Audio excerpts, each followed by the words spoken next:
Baik, bismillahirrahmanirrahim. Assalamualaikum warahmatullahi wabarakatuh. Waalaikumsalam warahmatullahi wabarakatuh. Alhamdulillah, wassalatu wassalamu ala rasulillah wa ala alihi wa ashabihi wa man tabi'ah. Kaifa halukum? Alhamdulillah. Baik, qabla an nabda dirasatana ayyamina naqra basmalah. Bismillahirrahmanirrahim. Baik, fil usbu'il madhi qara'nakum linabahatu an ahamiyatil lughah al-arabiyyah. Hal fa'altu hadha? اللغة العربية La as'alukum an taqulu ahamiyatul lughah al-arabiyyah fil usbu'il madhi. Qad fa'altu. Jadi minggu lalu Bapak sudah menyuruh kalian untuk mencarikan urgensi daripada bahasa Arab. Sudah dicari atau belum? Oke. Nah, jadi kalau sudah dicari, coba Bapak berikan beberapa pertanyaan, ya. Jadi kalau bisa, ya jawab sesuai dengan menurut pendapat kita masing-masing. Oke, inda wa'ikum ma hiya ahamiyatul lughah al-arabiyyah. اللغة العربية لغة القرآن والحديث النبوي. Nah, desa lughah haditsin nubuwi. Haditsin nabawi. Bukan nubuwi, beda nanti. Nubuwi dengan nabawi itu beda. Jadi apa artinya? Bahasa Arab adalah bahasa Al-Quran dan hadis. Yang lain, apalagi urgensi atau ahamiyah daripada bahasa Arab. اللغة العربية وسيلة لتفهم الإسلام. Oke, al-lughah al-arabiyyah wasilatun li fahmi. Nah, bahasa Arab artinya Bahasa Arab adalah media untuk memahami agama. bahasa Arab adalah media untuk memahami agama. Ada yang lain? Ada yang lain apa itu manfaat atau urgensi daripada bahasa Arab? Satu lagi aja. Tadi sudah yang pertama bahasa Al-Quran dan bahasa hadis.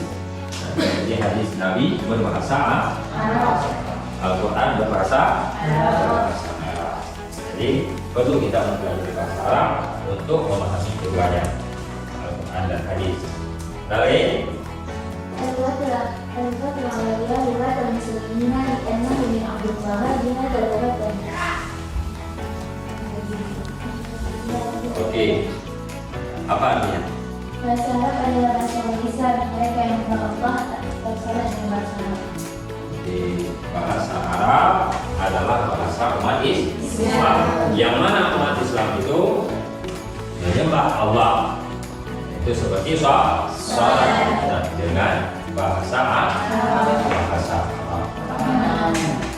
Kemudian dalam berbicara, berbicara juga tidak sesuai dengan kaidah kamus Arab.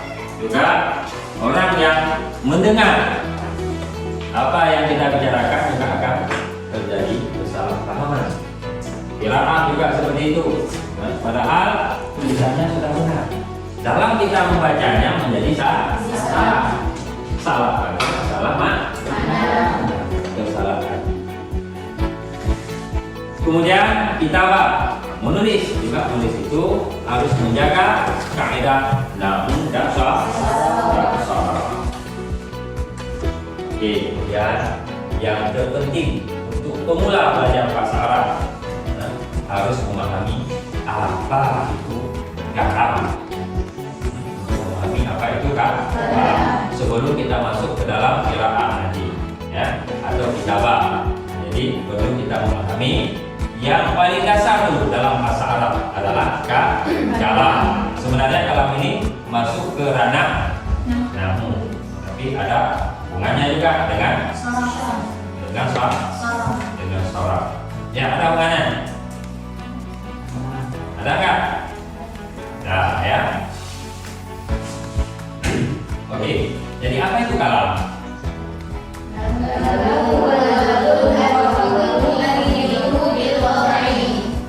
Ulangi.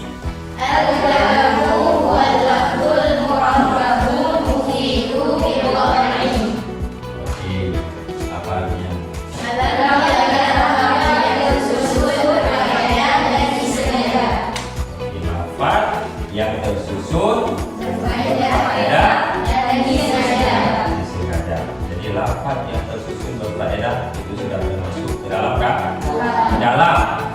Tambah lagi disengaja. Ya, apa arti disengaja?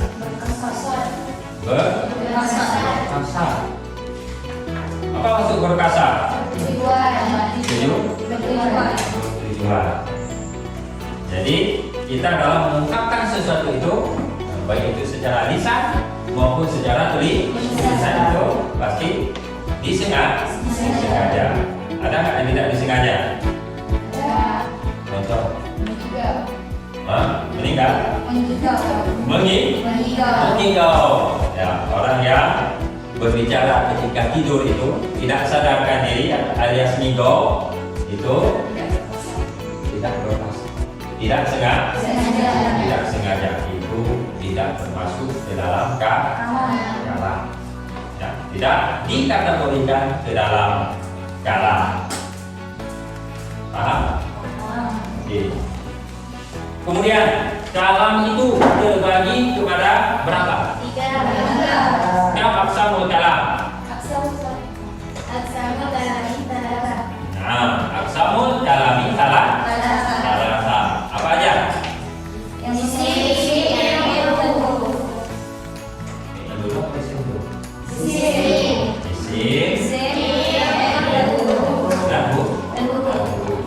apa itu isim?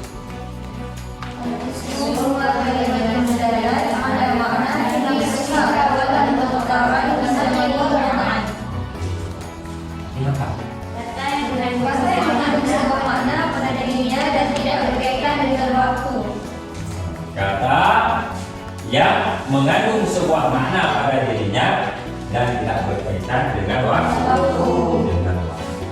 Kata tersebut mempunyai makna pada dirinya dan tidak berkaitan dengan waktu. Contoh, meja. Memiliki makna meja?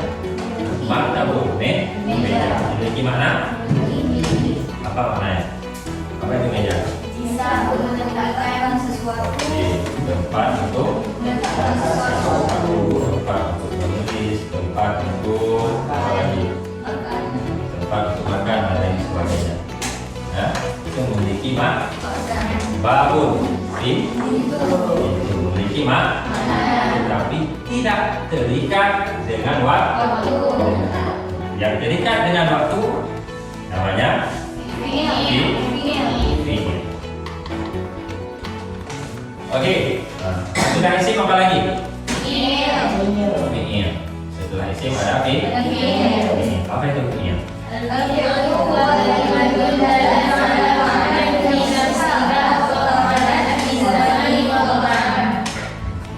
Artinya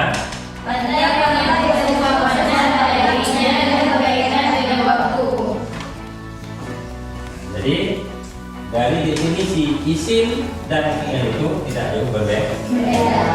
Kalau isim lam tuqtara di zaman waktu, tidak terikat dengan waktu. Sedangkan fi'il tarim atau iqtaranan di zaman terikat dengan waktu. Itu beda antara fi'il dan isim. Jadi waktu yang terikat dengan fi'il itu cuma dua. Ada madhi dan mudhari. Madhi, apa itu madhi? Waktu yang telah lalu. Sedangkan mudhari ada dua waktu yang mudhari. Apa aja? Yang sedang dan akan datang. yang sedang terjadi atau yang sedang dilakukan atau yang akan Terjadi. timbul pertanyaan, lebih kuat mana antara isim dan fi'il? Fi'il. Hah? Lebih kuat mana, fi'il atau isim? Yang jawab fi'il siapa? Nah, kenapa lebih kuat fi'il? Salwa? Karena apa? Silakan berikan alasannya. Kenapa? Ya, kenapa lebih kuat fi'il?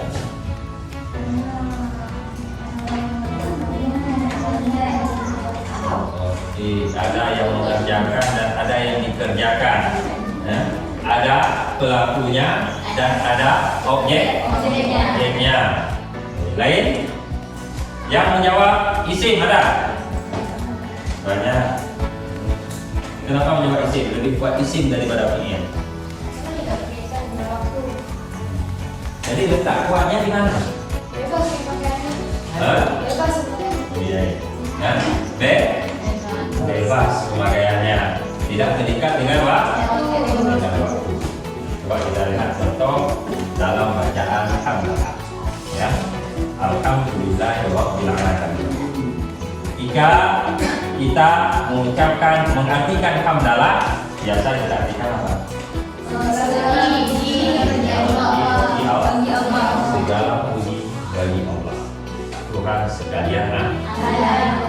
Jadi kata alhamdulillah ini atau isim? Isim. Karena isim karena ada alif lam. Jadi kenapa tidak ditulis dengan kalimat fi'il? Ahmadullah. Ya, baik. Nahmadullah, hamidullah, hamidallah. Aku telah hamidullah, aku telah memuji Allah. Hamidallah, kami telah memuji Allah. Ahmadullah, aku sedang memuji Allah. Nahmadullah, aku sedang memuji Allah. Ya kan? Itu kalau dengan tapi tidak ditulis dengan fi'il karena Allah Subhanahu wa taala itu terpuji. Ya, Allah Subhanahu wa taala terpuji. Makanya lafaz hamdalah itu dengan kalimat isim, bukan dengan kalimat fi'il. Paham? Jadi lebih kuat mana? Isim atau fi'il? Isim. Karena isim itu bebas pemakaian. Jadi kita di atau alhamdulillah saja ada nanti beberapa contoh yang ditulis dengan kalimat isim. Oke. Fokus kita pada hari ini adalah tentang isim. Jadi fokus kita hari ini tentang pembagian isim dan tanda-tanda atau ciri-ciri daripada isim. Jadi kita ulang lagi. Tadi sudah kita sebutkan pengertian daripada isim, yaitu wa kalimatun dalat ala ma'na nafsiha walam tuqtaran di zamanin, yaitu kata yang mengandung sebuah makna pada dirinya dan tidak berkaitan dengan waktu yang nah ya pada dirinya sendiri, kemudian tidak terikat dengan waktu. Jadi pemakaiannya itu bebas, bukan ya, pemakaiannya bebas, tidak terikat dengan waktu. Semua kata yang memiliki kandungan makna yang tidak terikat dengan waktu, yaitu waktu telah, sedang atau akan datang, maka kata tersebut termasuk isim. Bila terikat dengan waktu, kata tersebut bukan termasuk isim tetapi masuk ke dalam fi'il. Karena tidak dibatasi dengan waktu, maka isim termasuk kata yang paling banyak. Jadi di antara isim, fi'il, dan huruf yang paling banyak jenisnya adalah isim. Coba kita lihat contoh. Ini Zaidun. Ya, ini Zaidun artinya Zaid itu nama orang atau isim alam. Jadi nama orang, nama tempat itu digolongkan ke dalam isim alam. Ya. Kemudian hada ini adalah isim isyarat, isim hal, artinya ini. Dia termasuk ke dalam isim isyarat atau kata tunjuk. Juga digolongkan ke dalam isim. Kemudian ana, artinya saya. Dia tergolong ke dalam isim atau kata ganti. Dari wa huma hum hiya huma huna sampai ana nahnu itu semuanya isim khamiyah. Kemudian alamat tanda isim. Yang pertama dukhulu alif wa lam. Masuk alif dan lam atau al. Jadi semua kata yang masuk alif dan lam, kata tersebut digolongkan ke dalam isim. Wal maksud biha huna adatul ta'rif. Yang maksud dengan alif dan lam di sini adalah adat atau alat ta'rif, yaitu alif lam itu merupakan alat untuk memakrifahkan isim. Karena isim nanti ada terbagi dua, ada yang makrifah dan ada yang nakirah. Semua dalam bahasa Arab yang didahului oleh alif dan lam merupakan isim. Isim apa? Makrifah. Karena alif lam itu adalah untuk memakrifahkan isim yang nakirah. Dasarnya isim tersebut nakirah dimakrifahkan dengan alif lam. Nanti pembahasan tentang makrifah dan nakirah ada kedepannya. Kemudian selanjutnya alamatul isim, tanda isim. Dukhulu hurufil jar. Maksudnya huruf. Maksudnya huruf. Ada berapa huruf jar? 19. Saya rasa bisa semua. Nah, di Aceh khususnya yang mengaji Bidayah Dayak pasti sudah hafal semua. Baik itu yang mondok maupun yang tidak mondok. Yang tidak mondok misalnya ngaji malam saja, saya rasa ada diajarkan di kitab. Itu akwal atau sering kita sebutkan dengan kitab awamil. Oke, taqsimul ismi, pembagian isim. Sekarang tadi baru tanda-tanda isim. Pengertian isim sudah, tanda-tanda isim sudah. Sekarang kita masuk ke dalam taqsimul isim, pembagian isim. Jadi ada yang pertama, pembagian isim berdasarkan jumlah atau bilangan. Syaratnya binisbah ilal adad, ya, sesuai dengan bilangan atau jumlahnya. Ada isim mufrad. Apa arti mufrad? Satu atau tunggal. Satu atau tunggal. Kemudian ada musanna atau tasnya, itu isim yang bermakna dua. Contoh misalnya yang mufrad, kitabun, artinya satu. Kitaban, dua.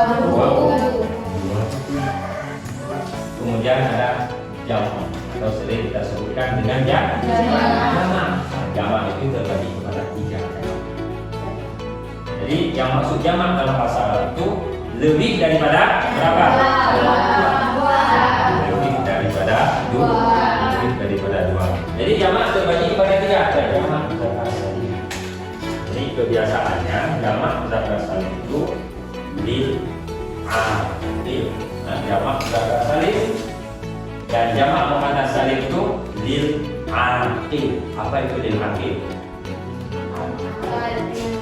Untuk yang berakal. Siapa yang berakal? Manusia. Sar itu manusia. Contoh. Muslimun. Itu untuk muslimun itu siapa? Orang bukan? Ada enggak? Al-kutubul muslimun. Buku-buku yang ya, al-muslimun. Kecuali nanti bisa menjadi kitabul muslimina, buku milik orang Islam. Buku orang Islam.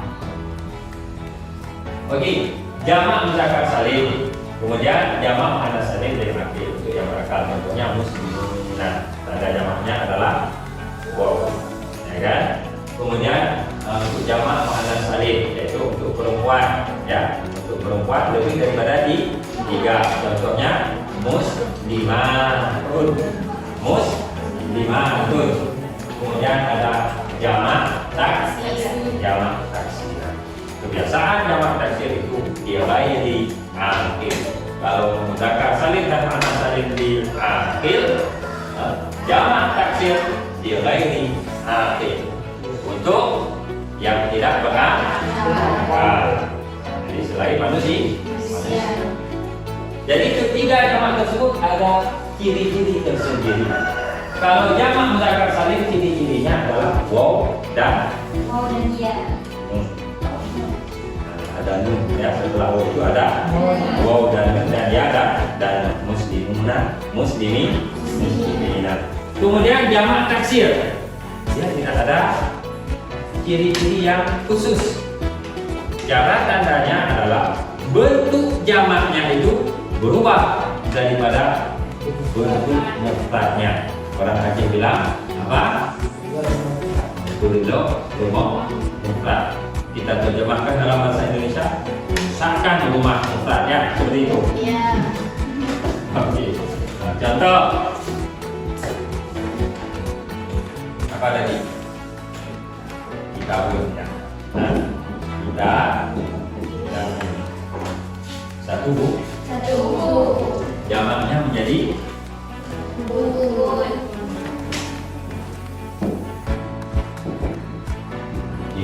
belum rumah mufrad. Apa yang dirusakkan? Apa yang direnov? Alif. Jadi bentuk mufradnya terdiri daripada Alif. 40 ya. Alif. Ketika menjadi jamak taksir tidak lagi 40, tetapi menjadi 30. Ada yang tebu, ada yang kedua. Apa yang kedua? Alif. Jadi maksud daripada adalah rumah mufrad itu kadang bentuk jamaknya itu berubah daripada bentuk mufradnya, ada yang bertambah huruf, ada yang berkurang huruf. Kemudian muzakkar, apa arti muzakkar? Yang tidak memiliki ciri-ciri muannas. Tandanya ya tidak ada ciri-ciri muannas. Dan tidak ada pada suatu isim itu ciri-ciri muannas, maka isim tersebut adalah muzakkar. Yang maksud saya tanyakan muzakkar itu apa? Laki-laki. Isim yang menunjukkan kepada laki-laki. Kalau untuk benda yang kita bedakan antara tamarutak atau tidak adanya tamarutak. Kemudian ada satu lagi yang perlu kita perhatikan, itu sering kita salah paham. Ada isim itu dia tidak ada tamarutak, tetapi dia muannas. Ada sebuah kaidah kullu jam'in muannas. Di mana dari? Kalau misalkan isim alam, golongan Isim alam. Jadi isim alam ada yang digolongkan kepada laki-laki, ada yang digolongkan kepada perempuan. Ya tergantung. Nama tempat itu ada yang laki-lakinya, ada juga yang perempuan. Misalnya Makkah, laki-laki atau perempuan. Kita lihat daripada bentuknya ada nama Makkah yang dia perempuan. Nah, coba nanti kalian cari antara al-syamsu wal qamar. Ya, matahari dan bulan. Mana di antara kedua kata tersebut yang digolongkan ke dalam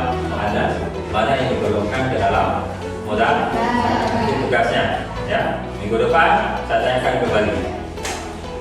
Muzakkar, bila tidak ada ciri-ciri muannas pada suatu isim, maka isim tersebut digolongkan ke dalam muzakkar. Saya dipahami? Ya, kemudian selanjutnya pembagian isim ada yang berdasarkan khusus dan umum. Yang berdasarkan khusus dan umum. Apa arti khusus dan apa arti umum? Jadi maksud khusus dan umum di sini adalah ma'rifah dan nakirah. Apa maksud daripada ma'rifah dan nakirah? Ma'rifah itu apa maksud ma'rifah? Ma'rifah yang sudah diketahui dan Sudah diketahui atau sudah ditentukan. Sedangkan nakirah belum.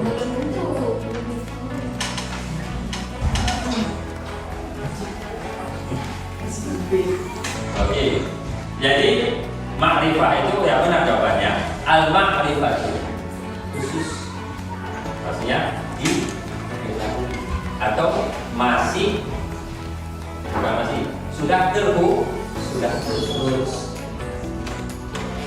Misalnya kita katakan apa aja?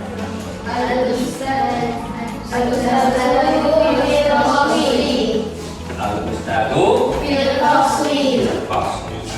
Apanya? Ustaz dalam kelas. Ustaz Di dalam kelas. dalam kelas. Kemudian didapatkan kepada alif dan lam. Contoh.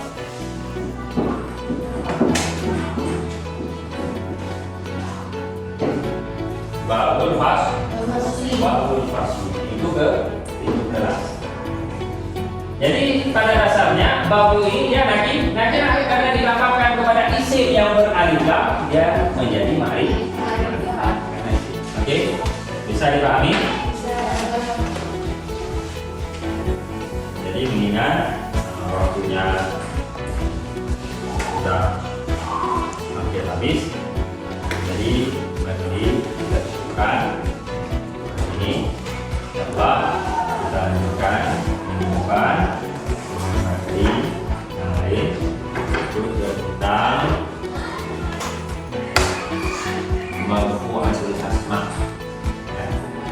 Jadi tolong dipelajari nanti tentang marfu'atul asma. Katanya isim yang isim yang ada berapa? Tapi baca-baca di rumah. Nanti sampai di sini akan kita diskusikan sama-sama. Oke?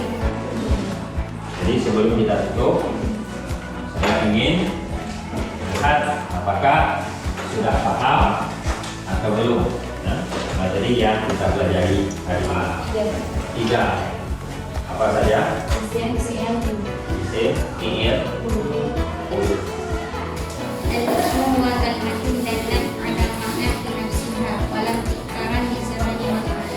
Apa maksud? Kata yang mengandung sebuah makna pada dirinya dan tidak berkaitan dengan Tidak berkaitan. Oke. Dahar. Ma huwa al-fi'l? al-fi'lu wa kalimatu dalat ala makna fi nafsiha wa kanat bi zamani wa makan. Maksudnya Fi'il adalah sebuah kata yang mengandung sebuah makna pada dirinya dan berkaitan dengan waktu. kata apa fi'il itu? Ya. Fi'il itu kata apa dia? Kata sifat. Benarkah dia? Kata kerjakah dia? Kerja.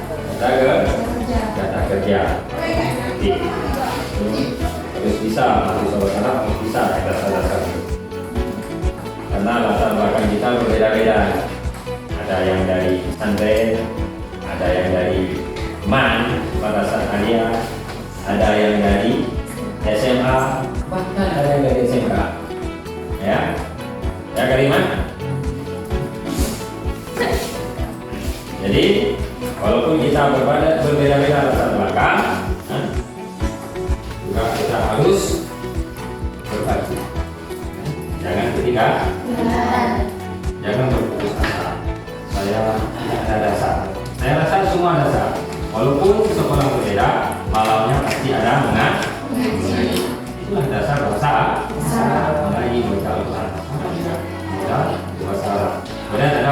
kitab Arab, meskipun belum tinggi. Oke, apa lagi? Ulfa Salwa Hayati. Apa itu huruf? Al-Hurufu wa kalimatun dalat ala makna fil kalimah. Apa maksudnya? Kata yang mengandung sebuah makna pada selain dirinya. Oke, untuk tugas kita besok untuk minggu depan maksudnya, tolong jadikan, nanti saya bagikan ini teksnya. Pada teks tersebut tolong dijadikan isi berdasarkan jenis-jenisnya. Jadi teks ini saya bagikan, saya share di grup WA. Al-Mujamma' Tijari, artinya pusat perbelanjaan. Jadi dari teks ini coba dicarikan mana isim berdasarkan pembagiannya. Tadi ada berdasarkan yang pertama bilang seperti al-mujamma' ini ya, atau tasnya. Kemudian di al-mujamma' ini dia muannas atau mudzakkar. Kemudian al-mujamma' ini memang berat, ini agak berat sedikit. Jadi perlu latihan supaya kita menghadapi teks-teks yang lain itu sudah terbiasa. Kemudian al-mujamma' ini juga dia bagian terakhir tadi bagian isinya.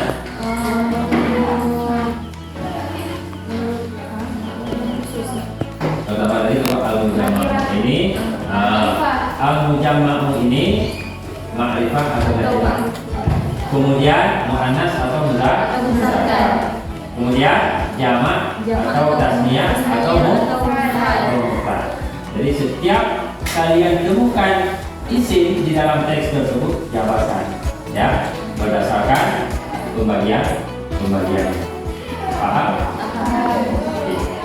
Untuk hari ini kita cukupkan ayatnya taqdim bi qiraatil hamdalah. Alhamdulillah. Wabillahi taufiq wal hidayah. Wassalamualaikum warahmatullahi wabarakatuh.